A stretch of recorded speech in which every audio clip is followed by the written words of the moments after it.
জিন হত্যার নিয়ম। হযরত আবু সাইদ খুদরি রাদিয়াল্লাহু তাআলা থেকে বর্ণিত, রাসূল সাল্লাল্লাহু আলাইহি ওয়াসাল্লাম বলেছেন, মদিনায় অনেক জিন ছিল, তারা মুসলিম হয়ে গেছে।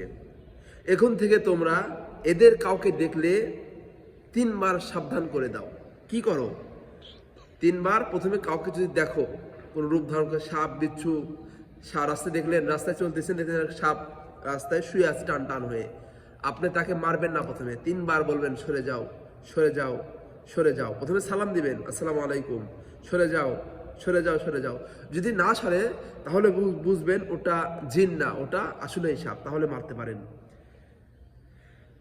তা সত্ত্বেও যদি সামনে আসে, তাহলে তাকে হত্যা করে ফেলবেন। প্রথমে কি করবেন? 3 বার সাবধান করবেন, তারপরে তাকে হত্যা করবেন।